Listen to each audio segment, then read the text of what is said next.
Hello, बच्चों. Let's see the question.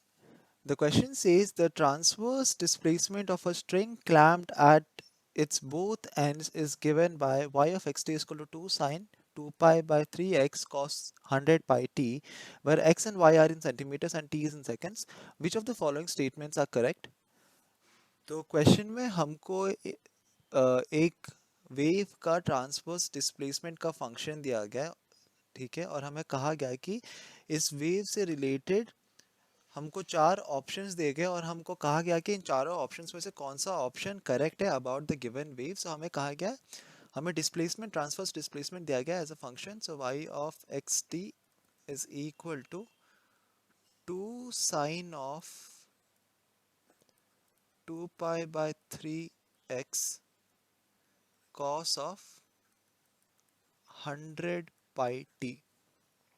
तो अगर इस फंक्शन को हम ऑब्जर्व करें एंड कंपेयर करें with another function that is y of x t is equal to a sin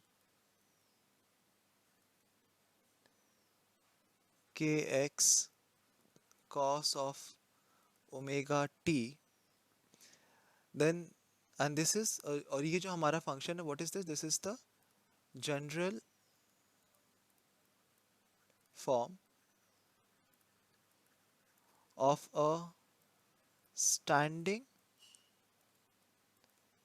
जिसको हम स्टेशनरी भी कहते हैं, स्टेशनरी वेव. यहाँ पर हमारा a एम्पलीट्यूड है, we have k as propagation constant.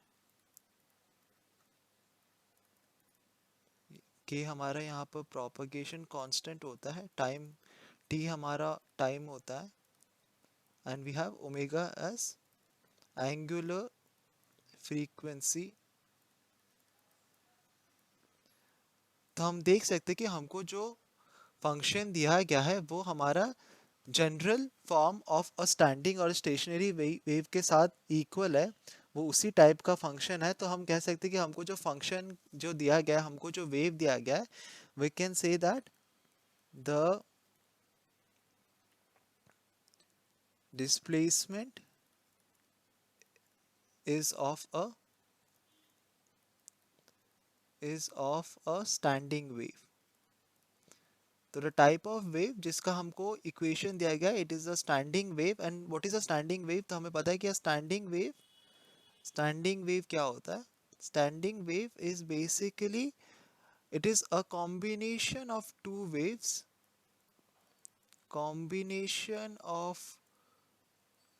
waves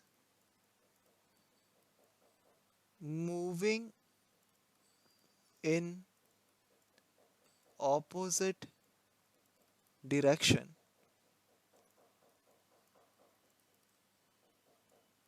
and having same amplitude and frequency. तो एक स्टैंडिंग वेव क्या होता है? Standing wave is a wave that is composed of two different waves that are traveling in opposite directions but they have the same amplitude and frequency. तो वो कुछ इस तरह से दिखता है. So this is an example of a standing wave. तो हम देख सकते हैं it is made up of two different sections of a wave. So this is section 1 and section 2. ये दोनों opposite direction में move कर रहे हैं, but इन दोनों का amplitude at each point और इन दोनों का frequency same रहता है. तो ये एक standing wave है. और इस standing wave में हमारा जो highest, the point of highest amplitude, इसको हम कहते हैं एक एंटी नोड. तो ये भी एक हो गया anti node. And the point of minimum displacement, इसको हम कहते हैं नोड. तो ये भी एक नोड हो गया, ये भी एक नोड हो गया. तो हमें ऑप्शन में दिया गया है, हमें ऑप्शन में पूछा गया है that which of the following characteristics is true before between two consecutive nodes. तो इन दोनों नोड्स के बीच में, तो अगर ये दोनों कॉन्जिक्यूटिव नोड्स है तो इन दोनों के बीच में हम देख सकते हैं कि हमारा जो वेव है उसका amplitude at different point is different, right. हमारा जो अगर इस पॉइंट में हम एम्पलीट्यूड देखेंगे, इस पॉइंट में एम्पलीट्यूड देखेंगे, इस पॉइंट में एम्पलीट्यूड देखेंगे, तो हर एक पॉइंट में हमारा एम्पलीट्यूड डिफरेंट है between two consecutive nodes, but हर एक पॉइंट में हमारा फेज सेम है। Phase of the point is same. Phase क्या होता है? फेज होता है इसका, फेज क्या है? What is it? Is the angle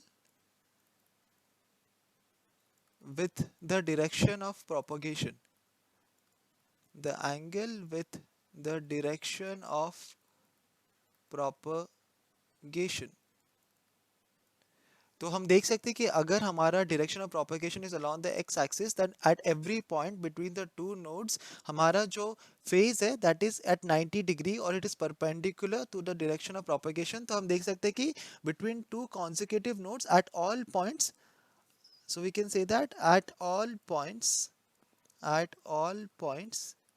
हमारा फ्रीक्वेंसी और फेज हमारा सेम रहता है, बट एम्पलीट्यूड ये हमारा डिफरेंट है। तो ये दोनों स्टेटमेंट्स हमारे फाइनल आंसर होंगे, that at all points between two consecutive nodes, at all points between two consecutive nodes frequency and phase remains the same or constant whereas amplitude is different। तो अब हम देखते हैं कि कौन सा ऑप्शन हमारे फाइनल आंसर के साथ मैच करता है। सो that is all points on the string between two consecutive nodes vibrate with same frequency and phase but with different amplitude, so option B is the correct option। I hope you understood the concept well. Best of luck.